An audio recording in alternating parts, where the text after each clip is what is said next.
नमस्कार, मैं राजेंद्र कुमार त्रिवेदी आज पुनः आपके समक्ष एक नए विषय, नए मुद्दे को लेकर उपस्थित हुआ हूं। मुद्दा संवैधानिक अधिकार, मूलभूत अधिकारों से संबंधित है। यहां कहना चाहूंगा कि मुंबई पुलिस यह हमारे मूलभूत हकों से खिलवाड़ कर रही है, उसका हनन कर रही है। उसमें प्रमुखता से है right to privacy. Right to privacy, जिसे हिंदी में निजता का मूलभूत हक भी कहा जाता है।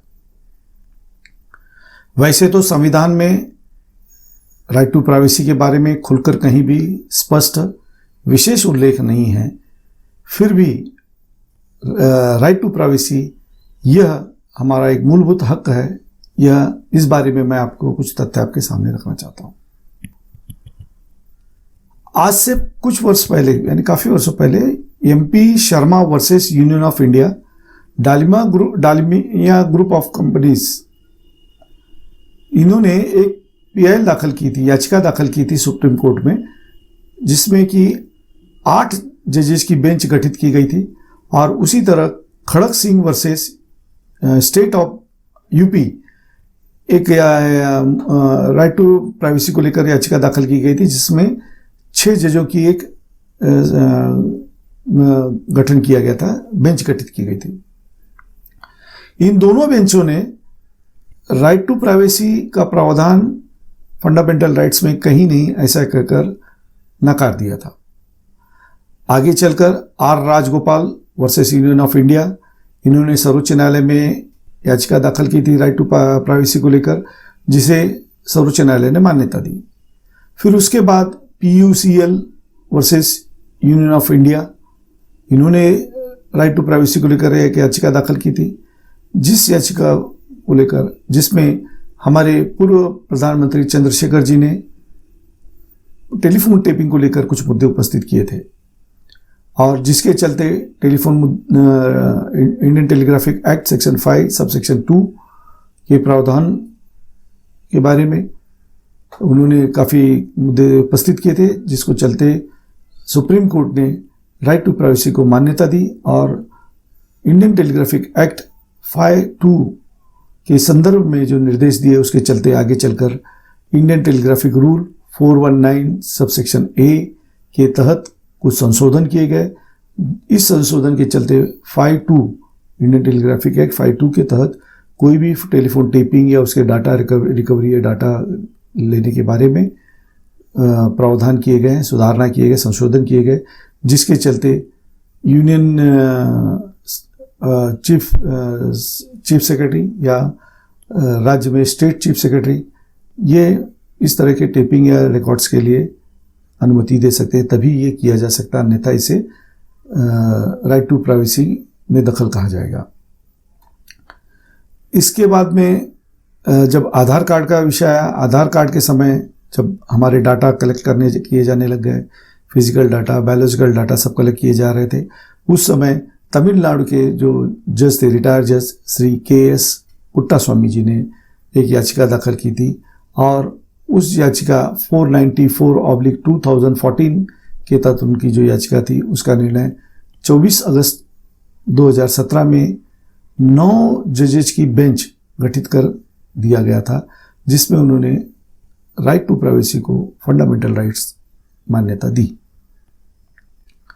अब कॉन्स्टिट्यूशनल बॉडीज ने इस तरह के मान्यता देने के बाद में राइट टू प्राइवेसी हमारा मूलभूत हक है, यह सिद्ध हो चुका है। ऐसा होने के बाद भी Mumbai police right to privacy को मजाक में ही लेती है। मैं यह कहीं सुनी बात नहीं कह रहा हूं, अभी जो आपको स्क्रीन पर एक लेटर दिखा रहा हूं, मुंबई पुलिस दल की एसबी शाखा, विशेष शाखा 1 के यह लेटर है। आउटवर्ड नंबर है 1151/2018 और डेट है 27/7/2018। इसके अंदर यह लेटर उस समय के एसबी चीफ श्री रविंद्र सिसवे जी ने, उस समय के law and order Shri Devendra Bharti ji, इनको उद्देश्य के लिखा हुआ है। उसमें उन्होंने लिखा है कि सुनील टोके नामक जो एएसआई हैं, उस समय वह सशस्त्र पुलिस दल एलए में थे, उन्होंने जी टीवी को एक इंटरव्यू दिया, जिस इंटरव्यू में उन्होंने पुलिस में फैले हुए भ्रष्टाचार की व्याप्ति, भ्रष्ट कार्य पद्धति और वरिष्ठों के भ्रष्ट व्यवहार, इस बारे में उन्होंने खुलकर मीडिया के सामने कहा। और रविंद्र सिसवे जी का मानना है कि इस वजह से पुलिस की प्रतिमा जनमानस में मलिन हुई है, और उस जनमानस में प्रतिमा मलिन होने की वजह से टोके के कौन कौन समर्थक हैं, कौन उनके संपर्क में है, किससे वे बात करते हैं, इसकी जांच करना जरूरी है।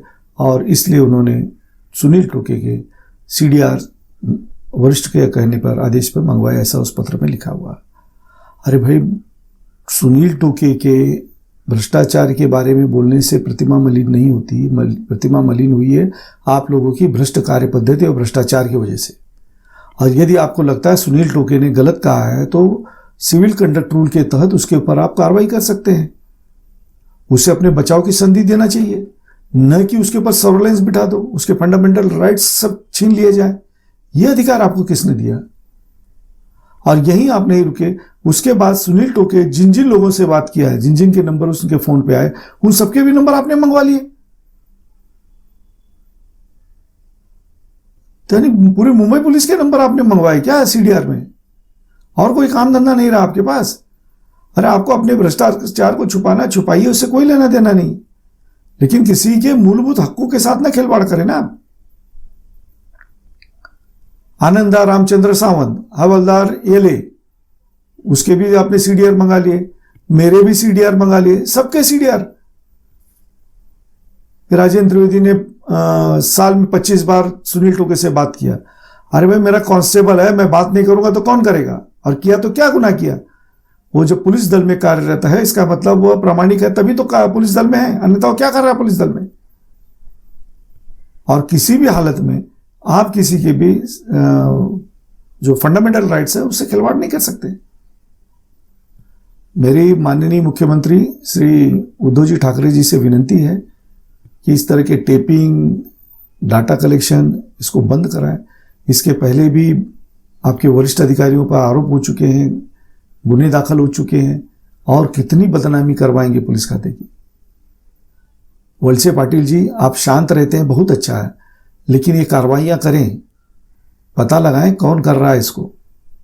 कल का आपका भी फोन टेपिंग हो सकते हैं, आपके भी डिटेल मंगाए जा सकते हैं, आपको मालूम भी नहीं पड़ेगा। और माननीय श्री पुलिस आयुक्त जी, आप तो एडमिनिस्ट्रेशन के अंदर में काफ़ी तज्ञ माने जाते हैं, कृपया इस चीज़ों पर ध्यान दें। फंडामेंटल राइट्स जो है, मूलभूत हकों का कहीं हनन न हो। और ये जो लेटर मैं इस पर दिखा रहा हूँ स्क्रीन पर, उस पर जवाबदार अधिकारियों की जवाबदारी निश्चित कर उन पर कार्रवाई करें, और उसे जनमानस में ओपन करें कि ये गलत था या सही था, जिससे लोगों का पुलिस पर विश्वास बढ़े। और विहित मुद्दत में अगर आपने ये नहीं किया तो आप सभी के विरुद्ध मुझे उच्च न्यायालय और सर्वोच्च न्यायालय में याचिका दाखिल करनी पड़ेगी। कुछ एनजीओज इस विषय को लेकर मुझसे संपर्क में आए हैं, और कुछ अगर कोई इस विषय में मुझसे संपर्क करना चाहता है तो वह मुझे कमेंट्स कर सकता है या मुझसे संपर्क कर सकता है। आपके सुझाव और कमेंट्स स्वागत है उनका। मैं यहीं पर अपने शब्दों को विराम देता हूँ। जय हिंद, जय महाराष्ट्र।